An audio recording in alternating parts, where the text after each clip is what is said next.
It's nice to be here on Unconstitutional Wednesday.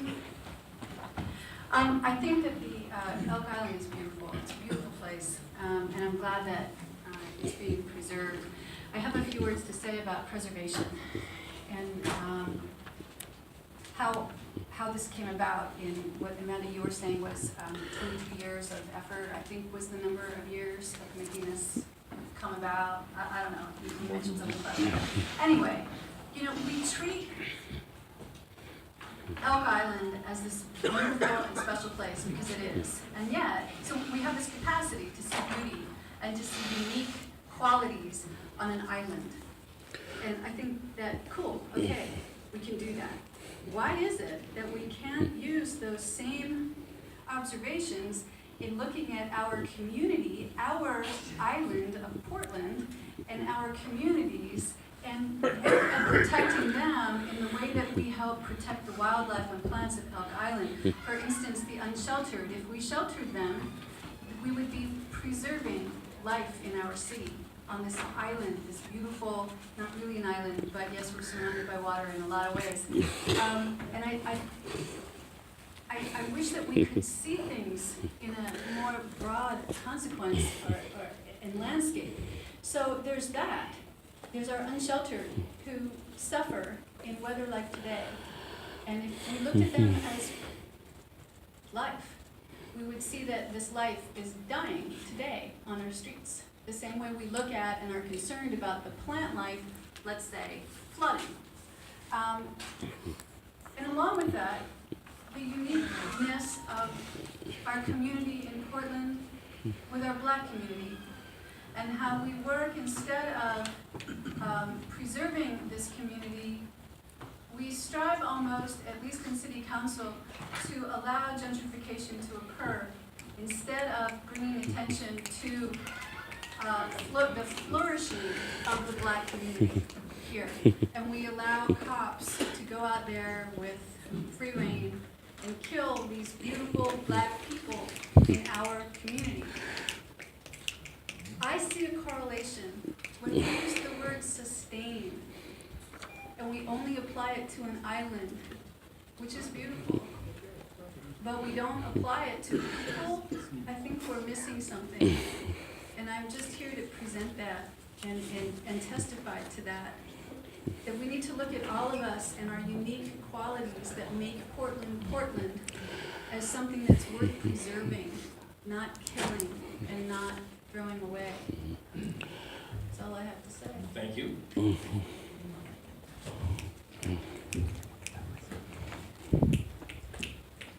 Mr. Mayor, Commissioners, my name is Milo Denham. I am the chair of the Island Station Neighborhood District Association in Milwaukee. Elk Rock Island is in our neighborhood. I live due east of the island. My neighbors and I are in favor of the transfer of Elk Rock Island to the city of Milwaukee.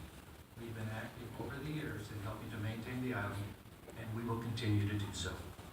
Please approve the transfer of Elk Rock Island to Milwaukee. We will take good care of it for you. Please come and visit our neighborhood and Elk Rock Island. Thank you. Thank you for being here. Thank you for your service. I know that your folks have put a lot of volunteer hours. Thank you. Thank you, sir. Thank you, Commissioners. My name is Ted Labby, and I live at 3011 Northeast Hoyt Street in the Kearns neighborhood. I am a conservation biologist, and I love Elk Rock Island, and I am a distant relative of Peter Kerr, who deeded the island to the city. And I'm making these comments, though, today just on behalf of myself and my brother. There, I attempted to reach out to the Kerr family, see if anybody else wanted to show up, but I couldn't get anyone. So I'm here.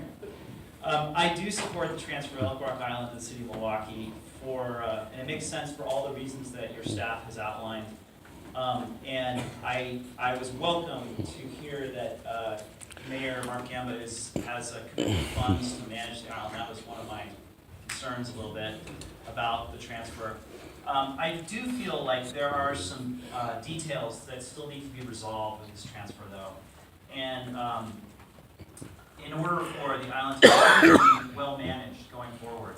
So I have just a few suggestions today for the transfer, and I'm hoping that these can be addressed before the transfer goes through. You heard that Elk Rock Islands hosts a number of rare plants, herbaceous bulbs, vernal pool habitats, as well as sensitive white oak habitats. And these are quite rare statewide and especially rare in the city. And there just aren't a lot of places that are that accessible to the population of the city to see and experience those habitats. I think that the 2015 management plan is spot on, and people like Mary Bushman and Mark Wilson have done fantastic work out there on the island. I'm actually working with Mark Wilson right now, with neighbors of Milwaukee, Oak Grove, on how to do naturescaping in the neighborhoods and support these habitats, so that there isn't just a postage stamp green space, but there's networks of neighbors around there planting their yards in support of that habitat.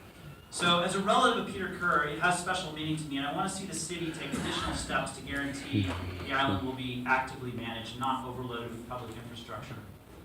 We mentioned the footbridge and the dock. Those are sorts of things that I don't think my family would welcome seeing happen on the island, so I was heartened to hear the mayor talk to that. I'm a little bit concerned that to date, the city doesn't have an IGA with North Clackamas PRD because the city of Milwaukee has no parks department, and it needs active management out there. And trail development is the sort of thing that we really need still out there. So I'd really like to see an IGA developed so that that expertise can come over to the city and assist. So I'd also, given that we're spending $4 million on Mount Tabor for table preservation, I think it would be a kind gesture for the city to commit some funds to match those of the city of Milwaukee for the next 3 or 4 years, just to kind of ease the transition to management.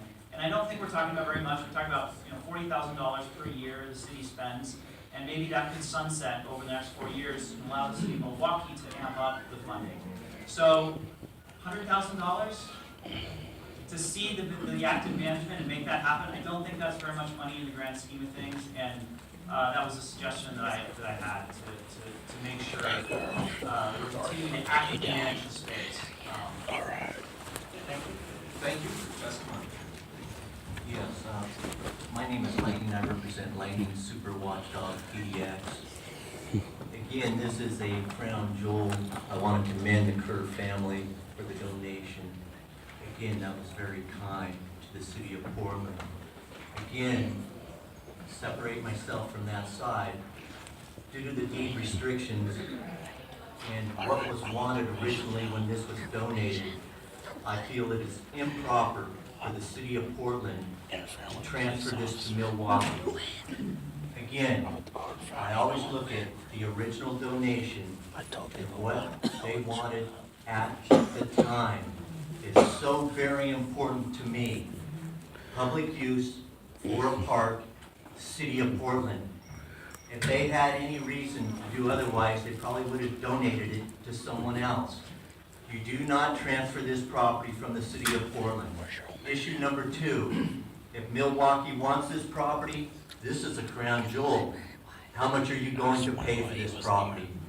In the agreement, the bargain and sale deed, you state 0 in other consideration. In the ordinance itself, you state no money. Again, the way I read that, you plan on paying $0 for the transfer. Again, to Milwaukee, standard procedures on a surplus property. It goes to the bureaus. They say yes or no. It goes to the public with the deed restrictions known for the public to be able to buy this island. Did the public have a right to buy this island and respect the Kerr's family's wishes of keeping this for a park and for public use? In my mind, they did not. As the public, I'm offering $1. $1 more than Milwaukee did. And I expect to have possession in the park transferred to me per surplus rules and regulations at the city of Portland. If you deny me that access, I will have an appraisal done on the park and sue you for my losses on buying this park as the public. You provide the public the right to buy this park per your surplus rules and regulations. I don't think Commissioner Fritz did, because you really don't care about Mr. Kerr donating this to the city and wanting the city to keep this under their control. And we're talking about only $40 to manage this park. This is 13 acres. Let's be real, people. You've spent nothing on this property. You've done nothing with this property, and you're now sliding this off to Milwaukee for nothing. Thank you for protecting the public's interest. Thank you very much. Thank you for your testimony.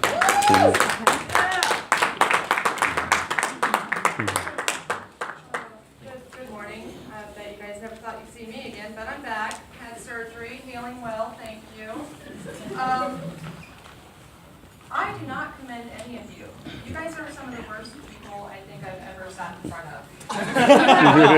It's talking about the houseless that live on that island. And Mr. Mayor of Milwaukee, I don't commend you either, because you didn't bring it up either. And I don't know if you're aware, but those are your responsibility as well. Let's be honest about the negative element that Madam whatever her name is spoke of. They're called houseless. They're called unfortunate. They're called discarded. They're called not mentioned by you or your council. What are you proud of?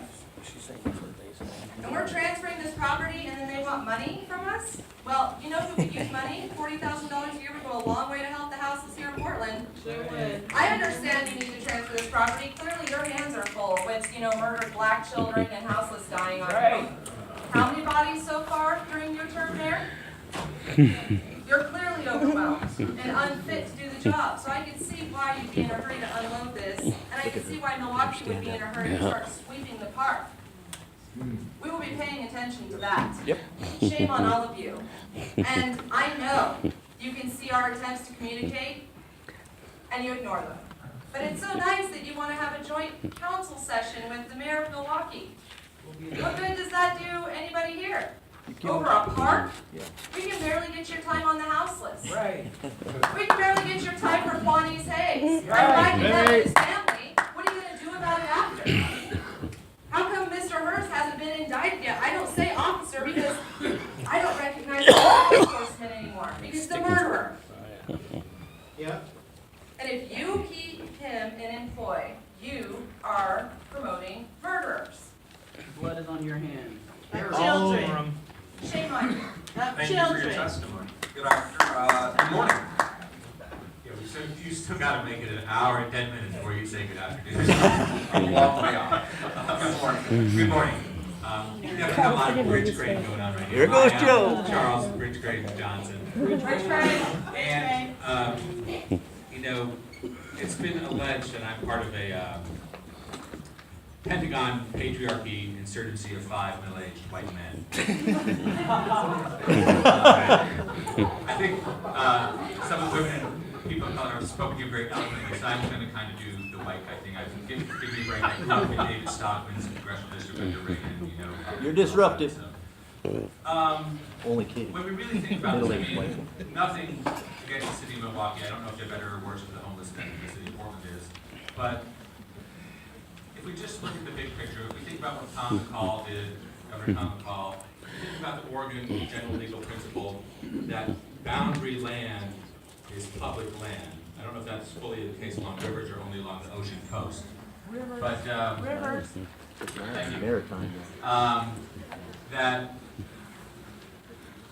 when we look at the size of what the city of Milwaukee, the fact that this Elk Rock is a treasure for every Oregonian, for the black people that were excluded from it, as well as the rich people that owned it. How the hell, poor Oregon, we know we have a troubled history, so, it's kind of unfortunate that the land was ever in public property to be deeded back to the public, or private property and then deeded back to the public. I think that, in light of what Lightning Super Watchdog has said, we really need to look at, is any municipal ownership the best route,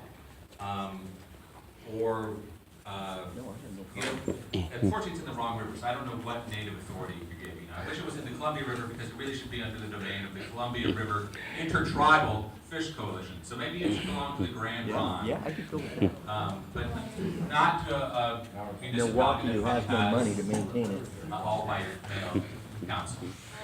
So I don't know for sure, maybe track of Lake Oswego and Milwaukee and all the different situations that they face. But I think that maybe we've triggered some positive public discussion here. We should have more talk about public trust doctrine And does the city of Milwaukee really want to take this on and be stuck as the sole custodian for Oregon treasure? Thank you very much. Thank you. Illegal transfer, do an IGA, My period. name is Joe Walsh, I represent individuals for justice. I would concur with almost everything Mr. Light said.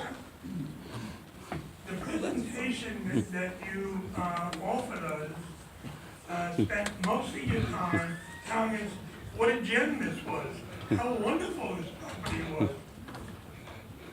how much we did in the last 30 years to bring it out, to restore it. It is a gem. That's what I hear. Then the question pops into this Irish mind, why would you give it away? That's right, you If can't. it's so good, why would you give it away? Cannot. Are you lying about how good it is?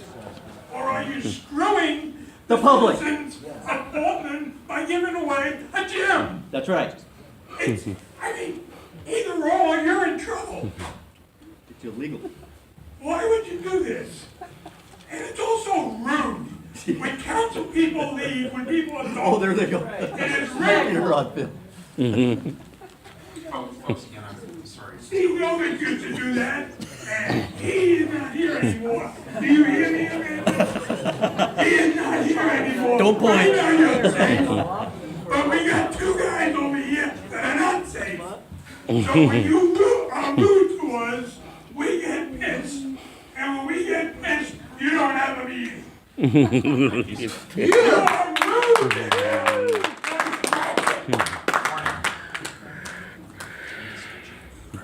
Stephen Entwistle, born and raised in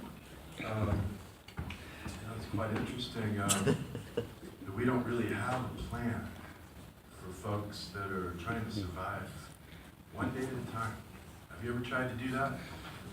No paycheck. Go 10 years without a paycheck and see how you live. Okay, I have. I went 10 years without any money. I know what it's like. And guess what? You guys are the enemy of the people, unfortunately. And you don't have to be. You don't have to be. You got off on the wrong foot. Okay, now you gotta make up time. You gotta make up efforts. You got a whole bunch of things that you didn't have before that you do have now. You can reverse that. You can. The problem is that we have a gentrification and micromanagement system in this council. Okay. Including homelessness. That's why it's always been a problem, and it will always be a problem. When was the last time you went to one of the meals and got to know anyone? How many of you guys even know a homeless person? You know who the homeless people are? You don't even know who they are. You know who they are? I'll tell you who they are. They're folks that back there 35, 40 years ago were filling up the gas in your parents' cars and out wishing them a nice day. Have a good day. Okay, they were gas station managers. They were working, they weren't well educated, so they didn't have the job opportunities. Okay. They lost their jobs, they lost their homes. Okay. They got priced out of everything. They got gentrified early. Okay. Now they're just hanging on trying to survive. That's all. That's all they're trying to do. They're not an enemy. They're not doing bad things on purpose to anybody. They're not hurting anyone.